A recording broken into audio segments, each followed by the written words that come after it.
Hi, I'm Dana Cunningham, and welcome to the Solomont Speaker Series. Tonight we have the tremendous honor and thrill of welcoming Dr. Wolbert Burgess. Special thanks to the Center for Awareness, Resources, and Education, CARE, at Tufts for co-sponsoring tonight's conversation, and for the critical work that they do across the campus to support the Tufts community. Did I say I'm Dana Cunningham, the Dean of Tisch College? Here at Tisch, we often talk about pathways to civic leadership through one's chosen area of study. How do you become a citizen engineer, a citizen doctor, a citizen artist? And Dr. Burgess is an outstanding example of that. She's a lifelong civic leader and trailblazer in the fields of victim advocacy, forensic nursing, victimology, psychological profiling, and more. Dr. Burgess has led numerous studies that have fundamentally changed the way society looks at victims, survivors, and perpetrators. And this has led to significant advances in treatment and prevention, as well as critical cultural shifts. Her research with victims began when she co-founded with Boston College sociologist Linda Little Holstrom, one of the first hospital-based crisis counseling programs at Boston City Hospital. Dr. Burgess and Holstrom's study of rape was groundbreaking in changing the perception of rape, which at that point was considered a women's issue, and seeking to understand the impact of trauma on survivors' growth and development, their families, and their communities. Her work caught the attention of the FBI, leading to Dr. Burgess's decade-long collaboration with the Bureau's newly formed Behavioral Science Unit to study serial violent offenders and to help identify, interview, and even track down notorious perpetrators. Her contribution to this work was critical in understanding why serial killers do what they do, a question we all want to know, and in establishing the links between trauma, abuse, and violence. Her life and work have inspired the Hulu documentary Mastermind to think like a killer, and the popular Netflix series Mindhunter. Today, Dr. Burgess is professor of psychiatric mental health nursing at Boston College Connell School of Nursing. Do we have Connell School of Nursing in the house? BC. Oh, okay, just as well. She continues to work on behalf of victims by studying elder abuse in nursing homes, cyberstalking, and internet sex crimes, and by meeting monthly with psychiatric nursing and FBI colleagues to try to solve cold cases. In conversation with Dr. Burgess is my esteemed colleague, Shanley Daly. Shanley is the Senior Events Coordinator on Tisch College's Communications and Events team. She plans and coordinates our Civic Life Lunch Series and supports all other college-led events. Before joining Tisch College, she worked as a community outreach and events coordinator in public libraries, one of the most important civic institutions, I would argue. Shanley was instrumental in bringing Dr. Burgess to the campus, and we are grateful for your hard work and leadership in tonight's event. Please join me in welcoming Dr. Ann Burgess and Shanley Daly.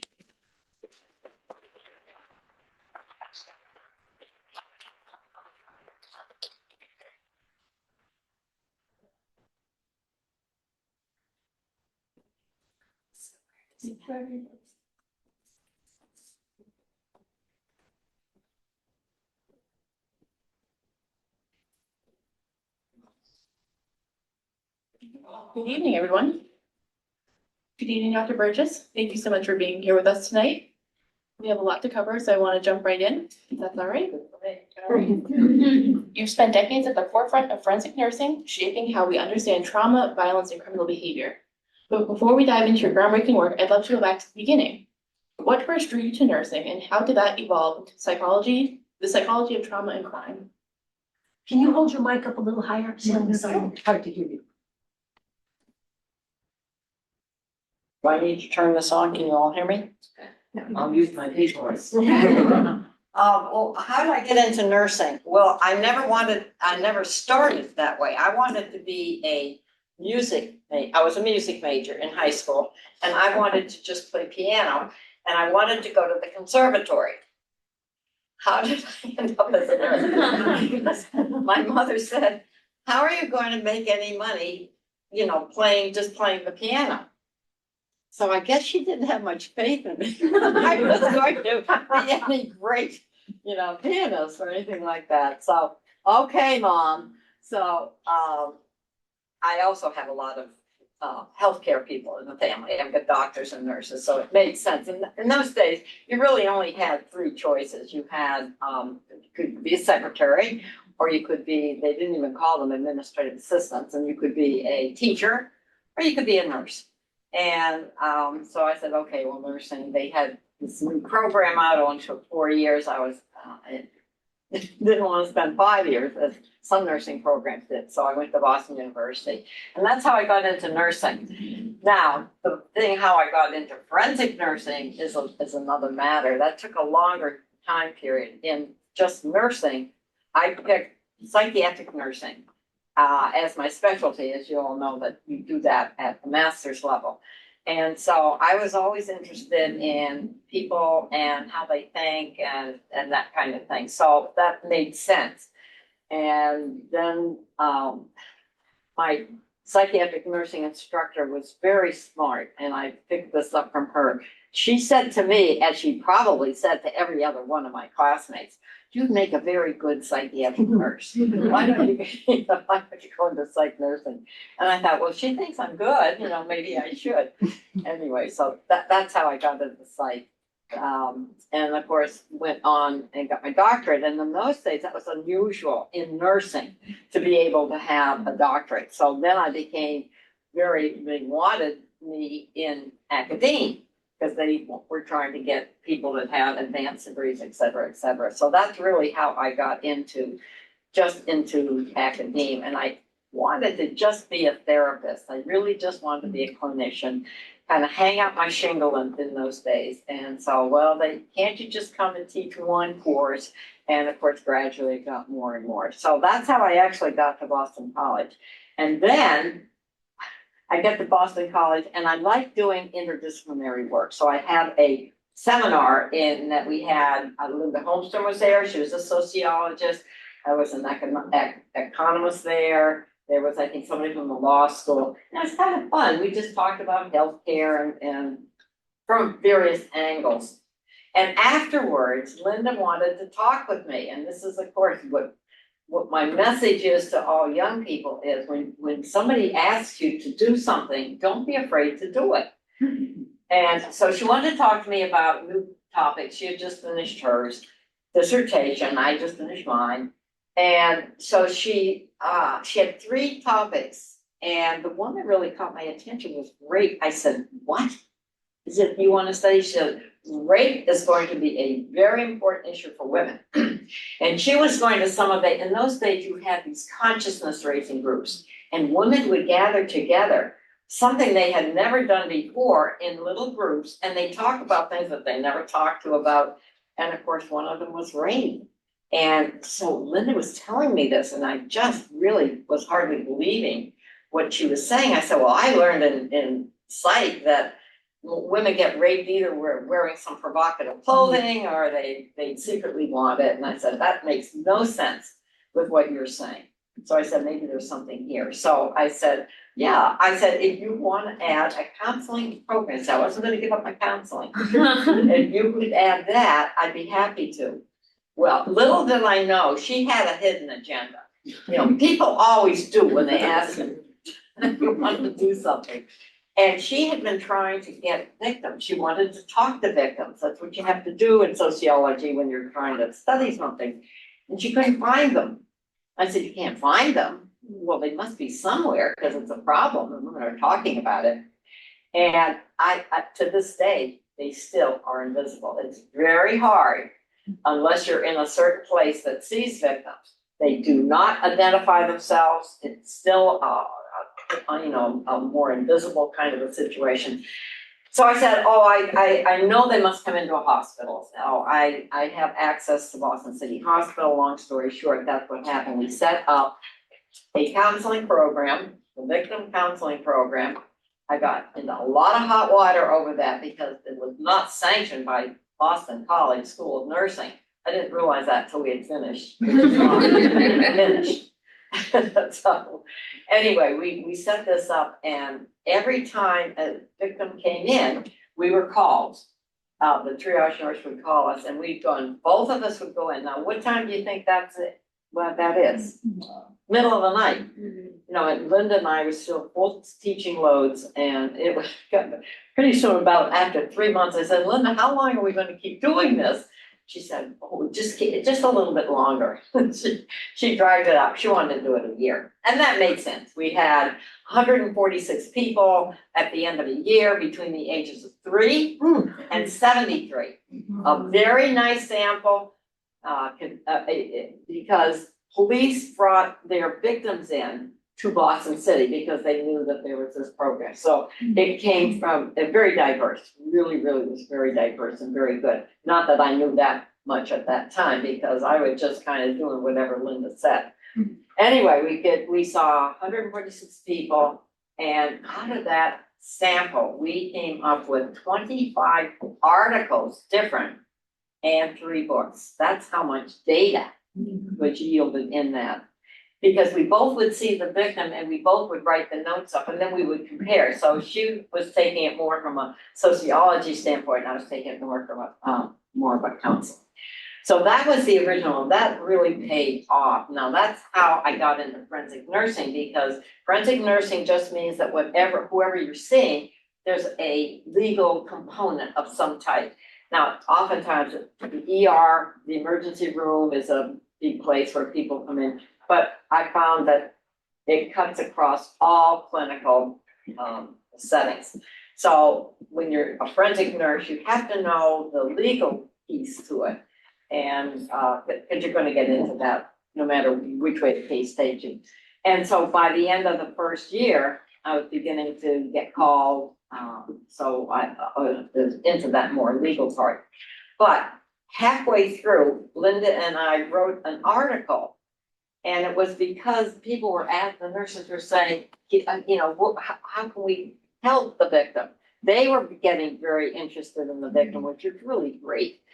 And so actually, after the first year, we trained them to carry on our counseling. So we really supervised them. So that was one of the important things of how did the work continue. But in that period of time, I got this call from the FBI.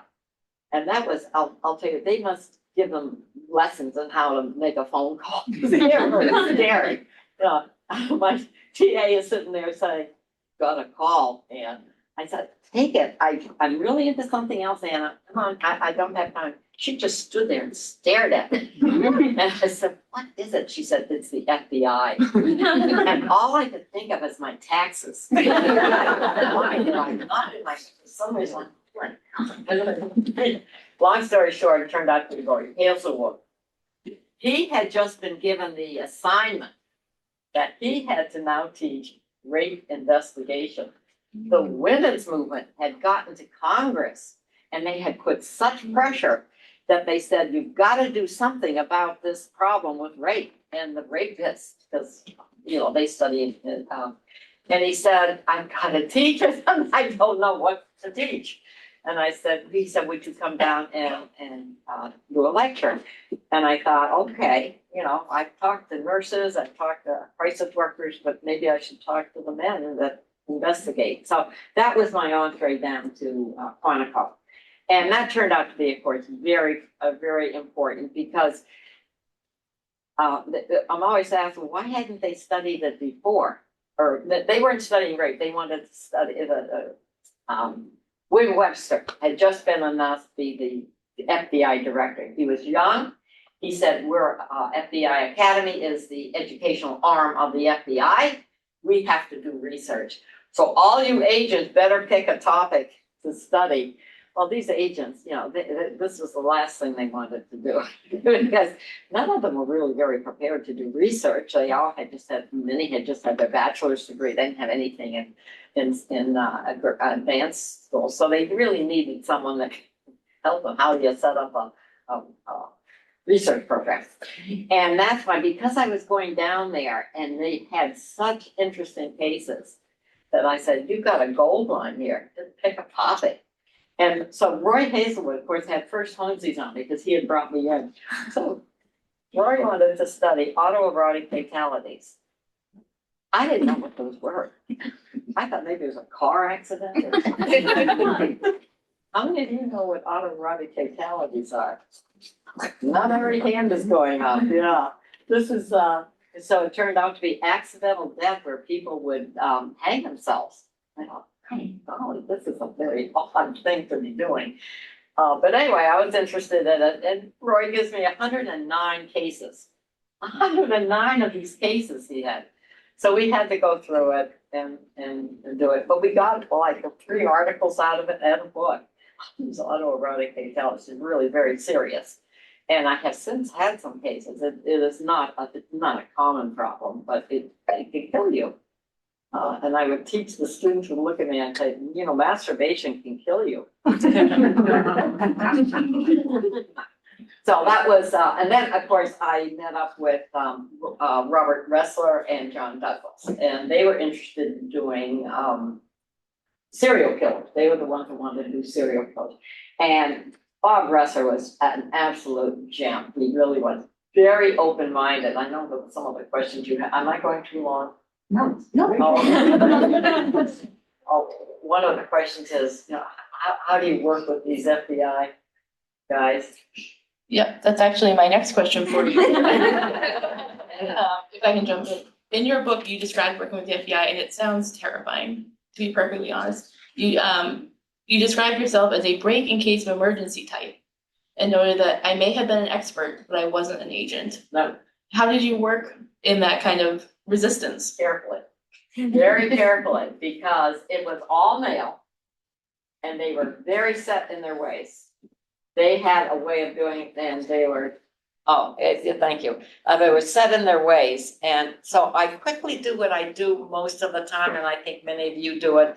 When you meet a new group or whatever, you kind of size them up, right? Those that are going to be good to work with, and maybe those are not going to be so good to work with. And that's what I did. And I just went around the ones that weren't going to be, I knew were not going to change their mind. We're going to get them involved in any trauma work at that particular time.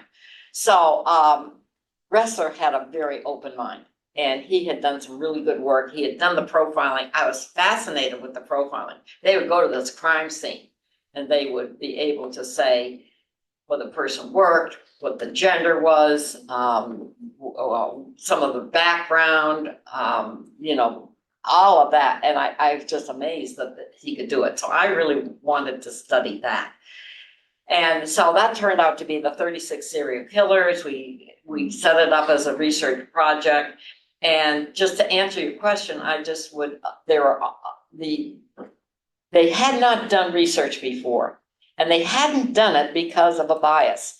Their bias was, that's not our job. Our job is to catch the bad guy, not to do the research. We'll leave that to sociologists and we'll leave it to other people, but that was not there. So part of what they had to do is they had to wait until they retired. Bob had to wait until the top brass, the one that was the real holdup. And that happens in any system. You know, you don't get carte blanche to go into any system. You have to work it. So we had enough problems. But anyway, it did work. And that's how we started with the 36. We cut it down. We had 82 names. And the 36 we ended up with, I think you know most of the names. They were pretty high profile cases. Dean Cunningham mentioned in her intro that you've inspired not only a documentary series on Hulu, but also Netflix's Mindhunters. There's a character, Dr. Wendy Carr, who's inspired by you. And the Netflix series also encapsulates that kind of same resistance. Do you think that they accurately portrayed that relationship you had, or Were things missed? That's a good question. They accurately portrayed the cases. They should have. They had all our material. They would have been, I mean, what kind of producers would if they didn't use our material? So those were accurate. What they didn't do, and I think is the reason that it didn't get a third season, is they tried to play up our backgrounds and make us into these really odd. I think Wrestler was supposed to have a serial killer kid. Made no sense, and John Douglas was they were way off on him. And they had me liking cats, feeding cats or something. Anyway, so I think they got so carried away with that part of the that it didn't work. And I guess the Fincher, the producer, is pretty strict, and he would do scene after scene if you raise your eyebrows the wrong way. And to build tension to, anyway, so it was probably very, very difficult.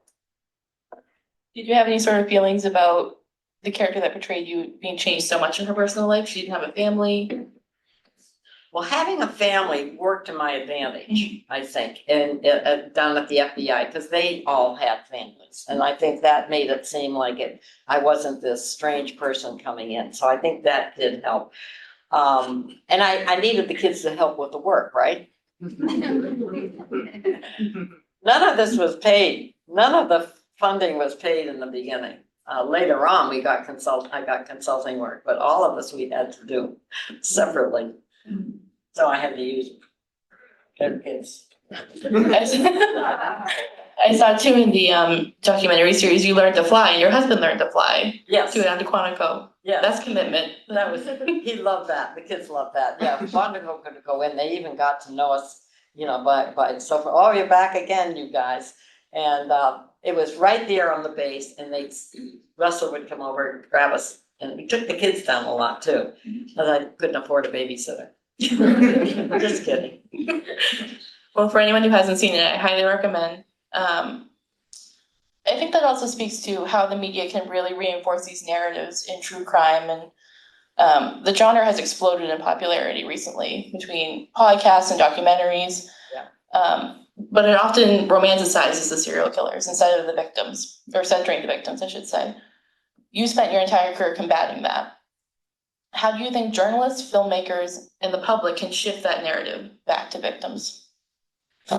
Very important how the media portrays both the victim and the offender. Media is critical.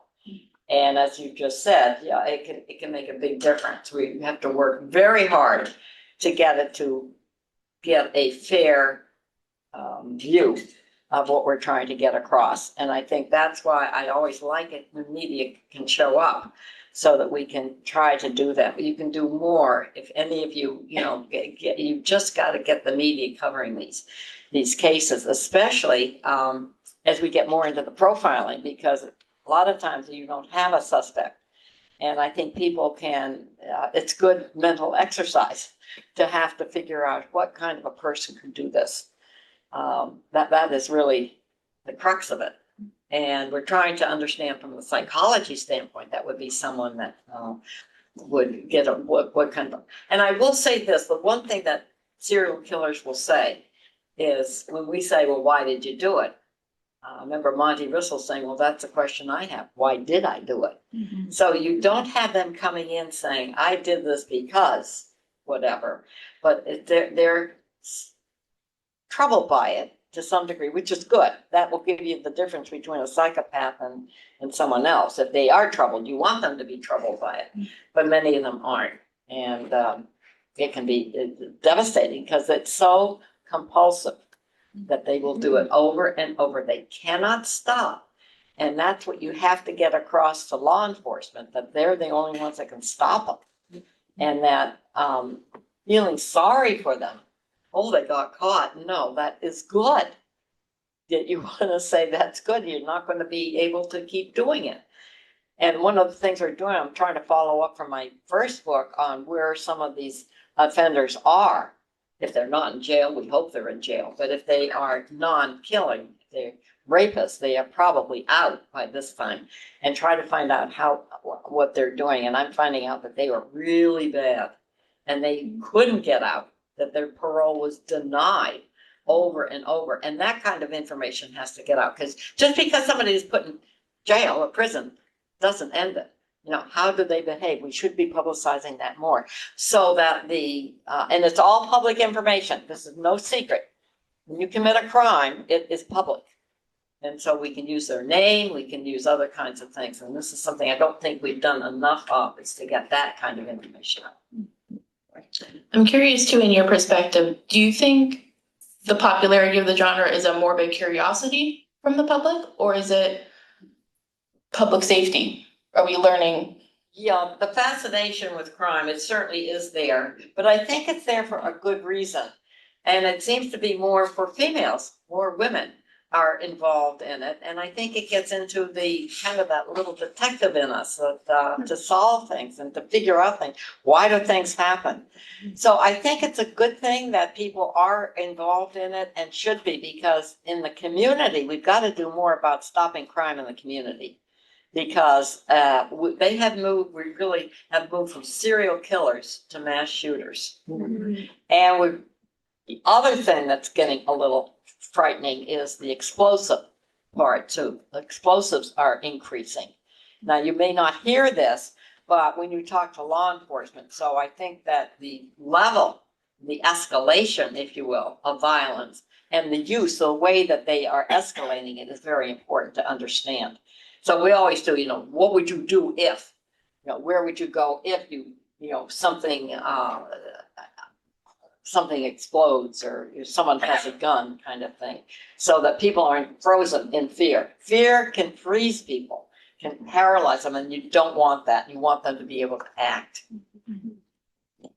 One thing that always strikes me too, when you listen to these podcasts or watch these documentaries, when speaking about the victim, what's the one thing they always say? She lit up a room, she gave you the shirt off her back.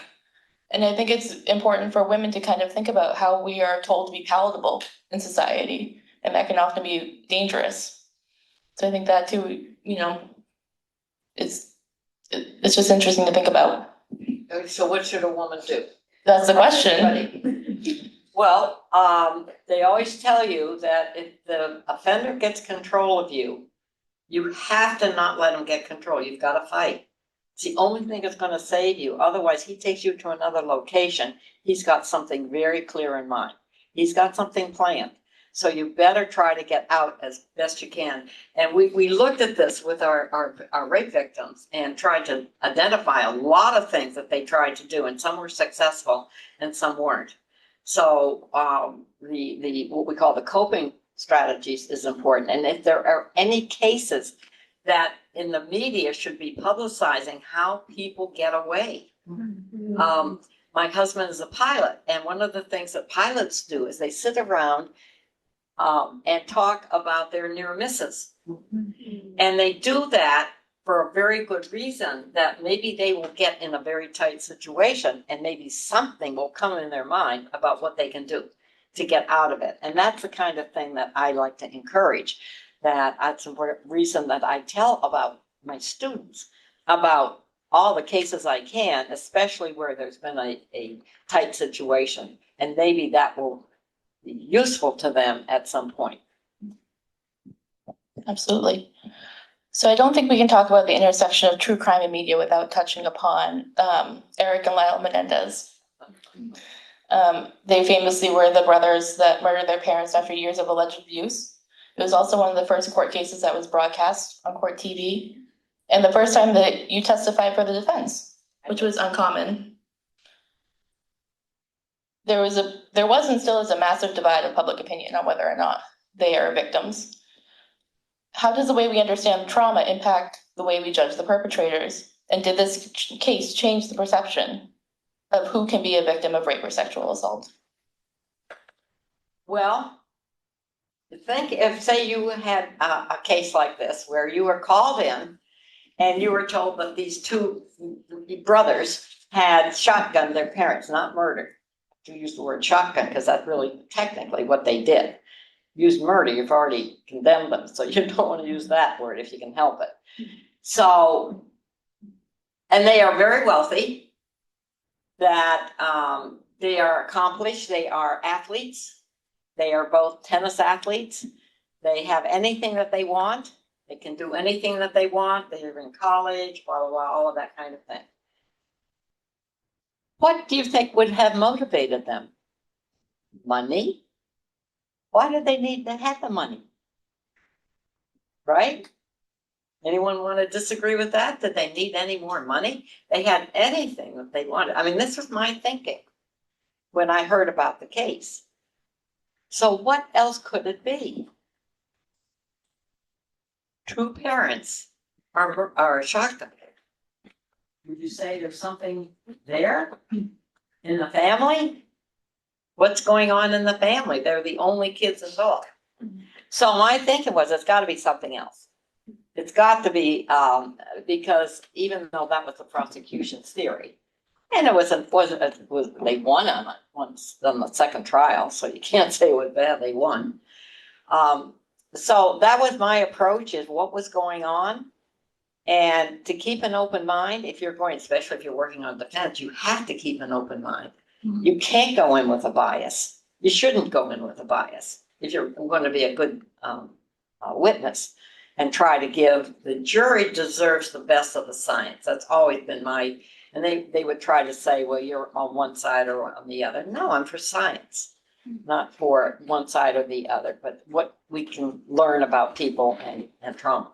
So anyway, that was the approach I took. As I said, the drawings were all part of the technique that I used. I have those. It's interesting that they wanted those drawings because they thought maybe they could, when this new letter came up, they didn't have any example of his handwriting, Eric's handwriting.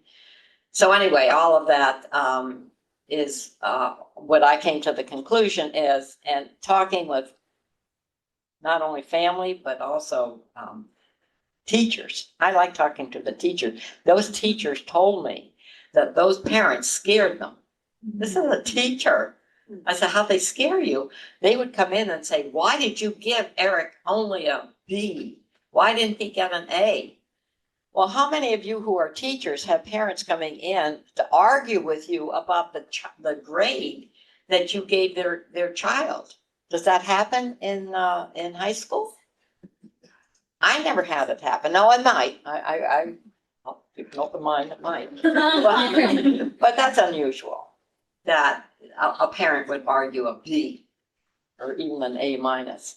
So they were intimidated. And I thought, if they can intimidate a teacher, right? You imagine what was it like to live in that? How was it like to be grown in that family? So that's why I came up with what I came up with. And I don't know. We don't know whether they are going to be resentenced.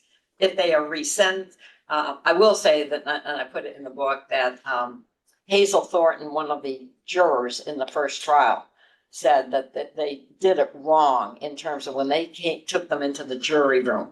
They said, by show of hands, how many vote for murder? How many vote for manslaughter? So the hands went up.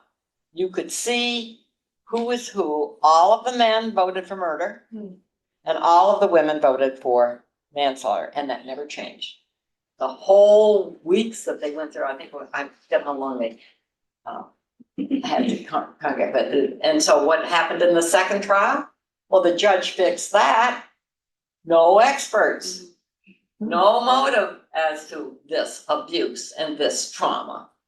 So the jury never heard it, so they couldn't come up with any explanation except prosecution said it was greedy kids. I just wanted the money. So we'll see. They have a new DA, doesn't believe these kids, has to have them do, if they, listen to this, did he say, if they will admit that they lied on all of their testimony, 20 items, I think they have taken back 4 minor kinds of things. If they admit they lie, we'll consider it. What do you think of that? How many would go for that? How many of us would go for that? What a setup. You know you're not gonna get out if you admit to all of it, so anyway, that's his out, we'll see. I should ask the group, how many think they're gonna get resentenced? Anyone think they're gonna get resentenced? Well, we got a few. How many think they're gonna stay forever in LA jail? Couple. Well, not too many. Most of you didn't vote. You had to vote. So I think the Menendez case really highlights how our assumptions about trauma can shape justice. And unfortunately, there are many cases, particularly when victims come from marginalized communities, where justice isn't served at all. You're now researching missing and murdered Indigenous women. We'd love to hear more about this work, as well as how do you build rapport and trust with a community who is understandably hesitant when time is a critical factor. Yeah, that's my point today is we've got to do something about murdered and missing Indigenous women and men. We've studied the women. The men, it's worse in terms of they are not even given anything in the newspaper about it, that they're just left by the side of the road. We have 63 in our sample that are still unsolved. They don't know what has happened. So this is really, really important. We did a case, I did a blog on Sunday in the interview room with Chris McDonough. I recommend it. It's a free blog and it's very interesting. We did the Emily Kite case. I don't know if any of you have heard it. And just real quickly, I'll just say, as I want people to be concerned about it. She's 14, living in a group home, had some behavioral and mental health issues. That's why mom put her in the home. She had run away 3 times before, and this 4th time on January 27th, she ran away again, pushing the screen out of a window and climbed out, claimed that she was going to go to one of her other people. She was going to see a boy with a guitar. Could have been true, could not have been, I don't know. And 4 weeks later, on Valentine's Day, they find her in a garbage bag, dismembered, between 2 reservations in Arizona. That tells you something about who might have done it. Is it going to be a Native American Indian? No way. This is somebody that really has a thing and a grievance about the Native American Indians because it's between 2. She's Apache, and these are 2 Apache. There's a very interesting crime scene that we put up, or a recovery scene. What does happen to her in the 4 weeks? She's found without arms and hands. That tells me she probably was tied, ligatures. Could it have been a serial killer? I don't think it's a serial killer. This isn't the way a serial killer works. Could be, but I'm not putting too much money on that one. But how about what there are 9 ways to get into Arizona. So is this a border problem? Was it the cartel? Was she trafficked? Were drugs involved? I mean, all of these things are very important kinds of questions that this is how you profile. And that's what I encourage my students to begin to think about. What kind of a person, did they even get any footprints that she left? We don't have an autopsy report yet, so they're of course withholding some information, as they should. But still, watch that case. That's Emily Clay. They had 400 cases like this in Tucson. It's a huge problem, and nobody's paying enough attention to it. They have a new, they've operationalized Operation Spirit Return. They have so many of these Indigenous murdered people that they're not getting returned to their homeland. And this is really important from a cultural standpoint, that they feel unless a person is buried intact, they do not move on to the next life. And so we have to, if we want to be respectful of culture and so forth, it's really, I think, important to pay attention to. Absolutely. So I could ask you questions all evening, but I know our audience definitely has some for you as well. So I'm gonna ask one final question and then we'll move to audience Q&A. I want to give people here tonight something concrete that they can do. At Tisch College, we often ask ourselves, what is ours to do? What is one thing everyone in today's audience can do to bring awareness to victim advocacy and crime prevention? Well, one thing I think is that, and I know everybody's time is very busy, but volunteer for one thing that you could do. I'd love these super sleuth groups. I recommended this, maybe we'll get one going, but even just sitting for an hour once we do it once a month, you could do it once a week, just to get your kind of heads turned into how do you profile, how do you ask questions, how do you get involved? That would be one thing I would say. You've got to do something about the violence. We're moving, as I already said, I think that the shooting, we're trying to understand that better, looking at manifestos. What is their thinking before? You've got to get into the heads of people if we're ever going to be able to stop it and get that turned around, because that's where it all starts. The daydreaming. School teachers are very important. They are the ones that see the kids, the young kids, the ones that are daydreaming, looking out the window. What are they drawing? What are they thinking about? And the other thing is find out what kids are watching on the internet. There's an awful lot of dark stuff out there that you probably don't even want to look at, let alone let a child look at. And we really have to get at that. So the thing I would say is take a task that you want to study a little bit and just put some time in it, maybe get a partner that wants to do it too, and see if we can I want to know in Medford, do you have an unsolved case that goes back, say, years? Get your law enforcement involved, have them present any cases, or you've solved them all. Anybody know if you have an unsolved murder case in the area? Yeah, usually you do. It'd be an unusual city not to have a case. Put some pressure on them, say, why don't you present it and see what we can do? Maybe we could solve it for you. Okay? That's great advice. All right, I'd like to open it up to questions now. Jess Burns is gonna bring around a mic. If you have a question, please raise your hand and she'll bring the microphone to you. When you get the microphone, if you could introduce yourself. If you're a student, say your name, major, and year, or just your Tufts affiliation.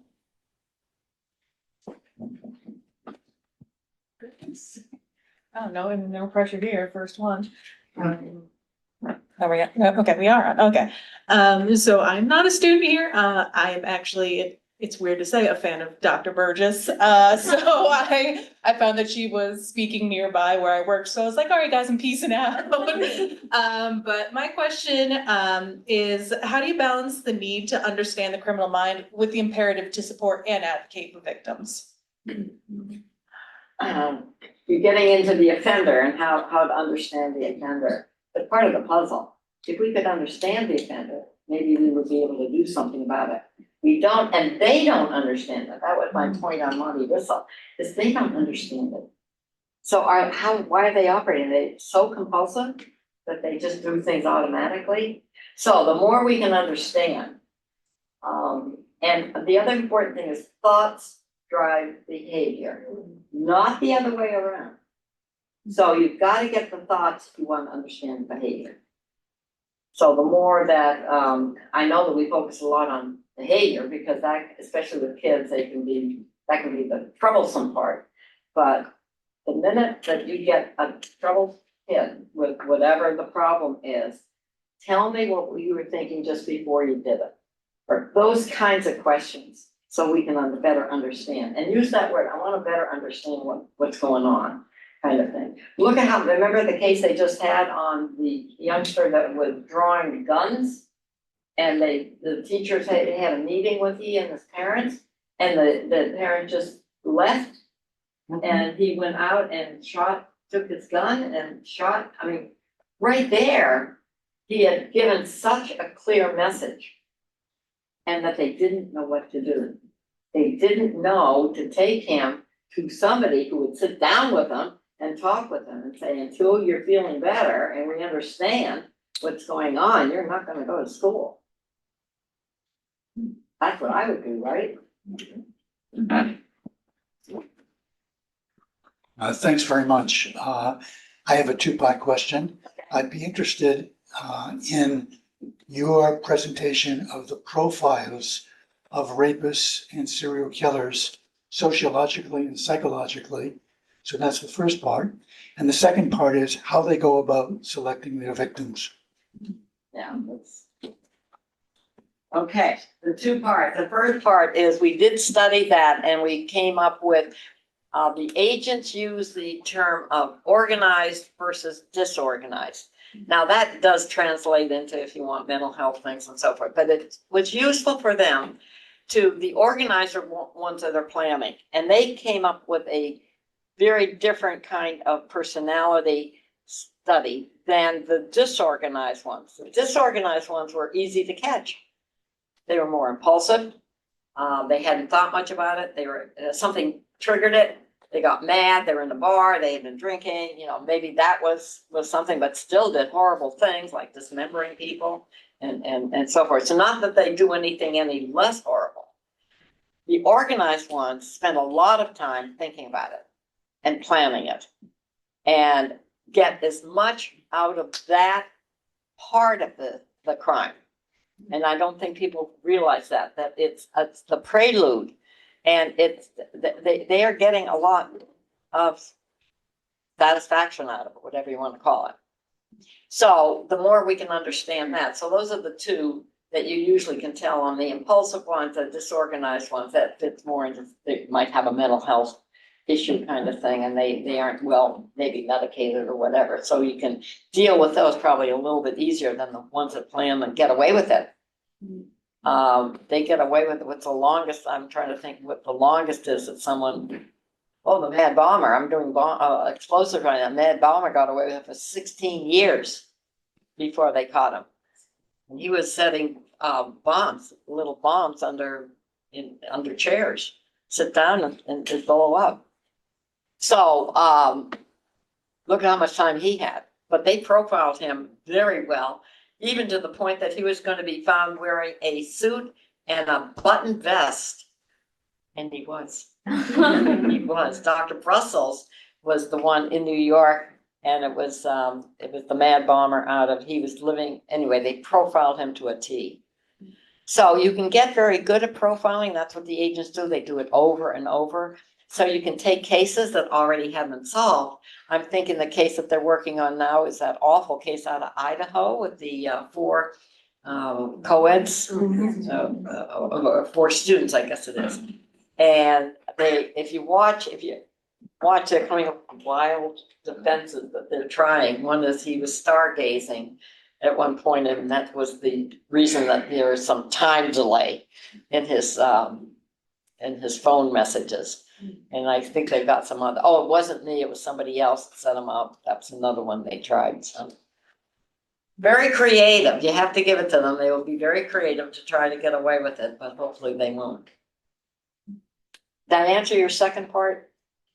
I was interested in how they go about selecting. Oh, absolutely. Targeting the victim. Very, very important. And we need to get that kind of information out. They surveil the victim, especially the organized ones. They watch them. You don't realize how many people it can be the person that comes and gets coffee at this local coffee place, and he's there watching. He's there watching the routine, getting to know the routine. I remember one of the cases where the guy came in at 7:30 in the morning because he knew that was the time she left for work. He had been watching her. He lived in the apartment across. They had a breezeway. And one of the good questions that the police asked is, have you been getting any anonymous calls? Now, this is back when you had the telephone, not like I don't get into it now. And sure enough, she had gotten a number of hang-up calls. So he was just checking up on her. Luckily, I don't think they're doing that. I don't think you can get called on your iPhone, can you? I don't know if those numbers get put out. But to answer your question, they will keep you on. They get as much out of that. You got to remember that. And so what makes the difference for them to strike is always, but we always look at why is the victim a victim? Victimology is the main thing we taught the agents, and they follow that very faithfully.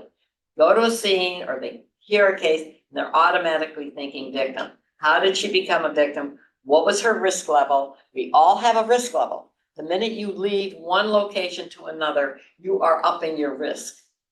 So you have to be very alert at certain times in any day, just to also be the suspicion law enforcement pretty suspicious, so for good reason. I don't believe a lot of people. I guess they've been, the other thing is, how can you believe, are people telling the truth? How can you tell if somebody's not telling you the truth? That's a very good skill. And how can you? Well, there are various ways, but that's something that they really try to focus on. Yeah, well, look at the Menendez, or I bring in video clips where they're saying something. And say this, Susan Smith, I don't know if you remember that case out of North Carolina or something, and she goes on television and she's got her husband there and said, I don't know who took my little boys, you know, and she's crying, and she's the one that killed her little boys. So look at her and see if you can tell me, I'd say to the students, you know, whether she's telling the truth or not. Hi, my name is Manu. I'm a sophomore studying mathematics. My question is, you're clearly dealing with some pretty difficult topics, and how do you kind of manage the emotional toll over the years, and the kind of ways that you compartmentalize, or how are you able to keep going and like deal with these difficult topics for so long? How to handle the emotion I feel or they Yeah. feel? No, you feel That over I the feel. course of the years. Well, I'm into it for an interview and to get information. So I really try to get into the interview and not feel any emotion, but just try to get. Now you're saying when they say something horrific? No, more like throughout the course of like over time, like Yeah, I'm sure it gets emotionally more and more difficult to deal with these topics, and so how do you kind yeah. of manage that? Well, I do a couple of things because I do evaluations, and I've done actually 6 death penalty cases I've had to interview. And I take somebody with me. It's always good. I learned that from Linda in the beginning, that 2 of us can see things very differently. And it's very good practice to see what you see in the interview and what the other person sees. And you learn that way. That's always good. So I've done a lot of that. Like I said, we did 146 of them in the rape study. So that's always helpful. And when I do any death penalty cases, I always have somebody there. I usually take a male and female. I think it's good to see how they relate to a male and to a female, and that can be very different, and you can get different information. So all of that is, I always recommend that. Hi, I'm Sadie. I'm a freshman, probably studying psychology. I was just wondering, with your takes, like with all the experience you have with serial killers, would you argue that they're more like nature or nurture? Nature versus nurture. Yeah. There was a case we just did, and I said, this is nature versus nurture. It was a father that had taken his son on a crime spree with him. Yeah, there are a couple of cases like that. They're horrific. So you have to ask the question, is he being indoctrinated? Of course he is. Daddy does it. So this is where I think domestic violence can be very confusing and very hard for kids, because they see usually it's a male and a female, they're fighting, whose side do they go on? All of that kind of thing can be very, very confusing. In fact, one real quick case is the Joubert case.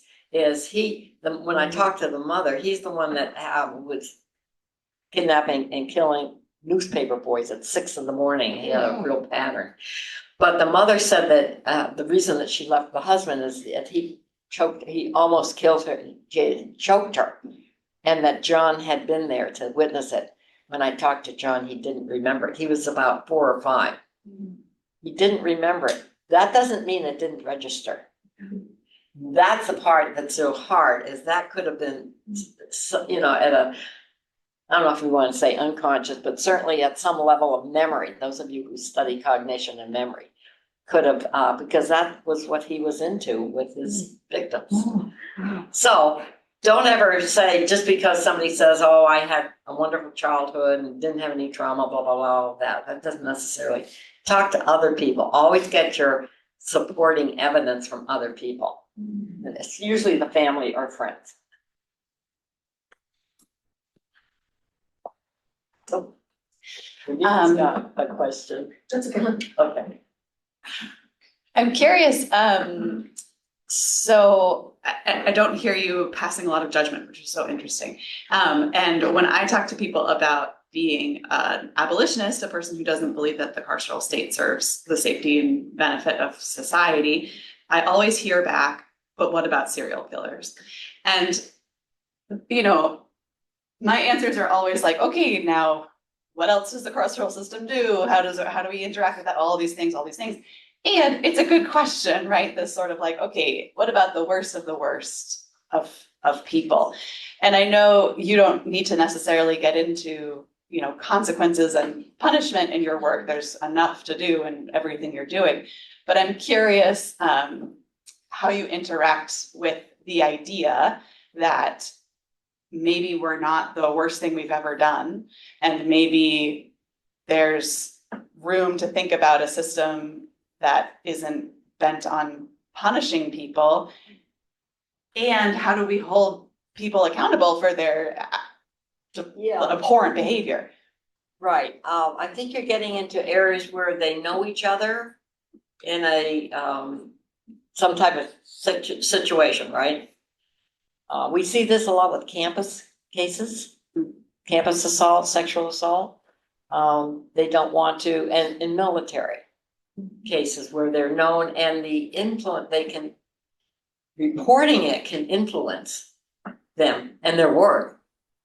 So the way the military has handled it, I think is quite interesting, is that they have anonymous and they have non-anonymous reporting. Because the anonymous ones can still get counseling.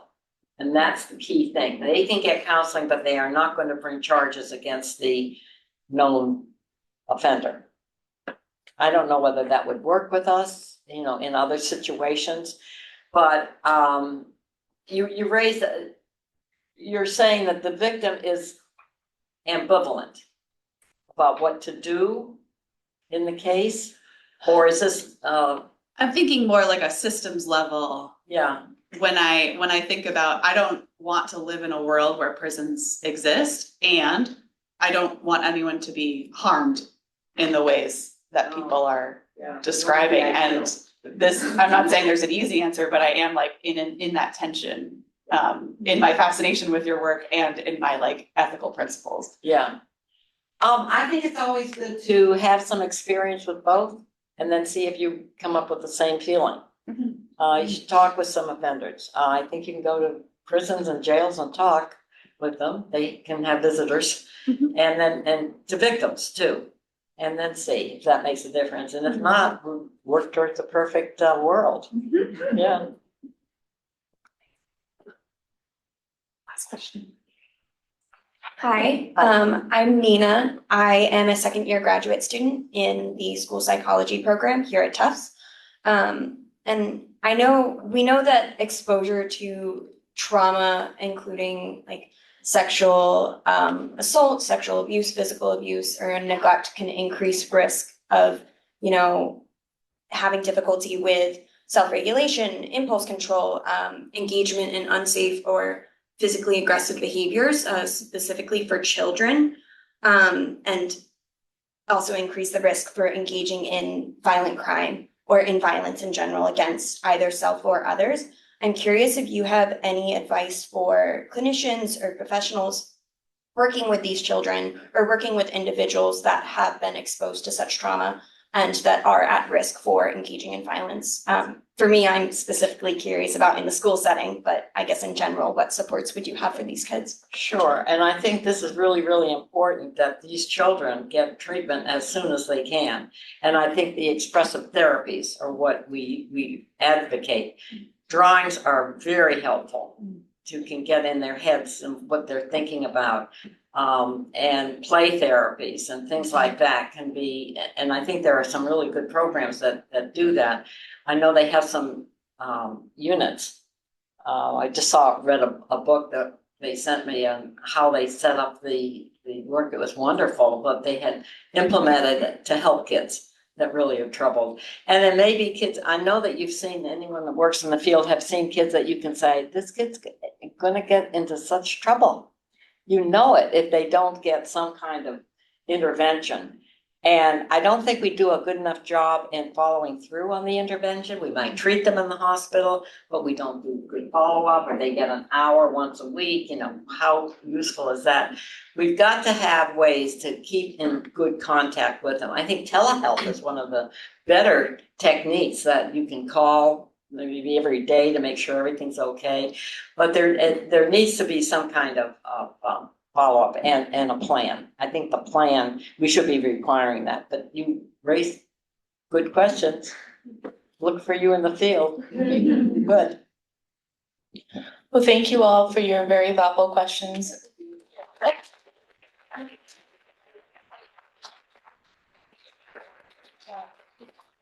I'd like to end on a personal note, if I could.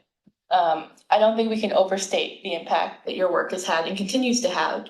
And as the mother to a 1-year-old daughter, I often struggle with the thoughts of raising a strong and confident and secure woman. So from the bottom of my heart, I just want to say thank you for not only forging a career path for my daughter to aspire to, but also for making it that much safer for her to walk it.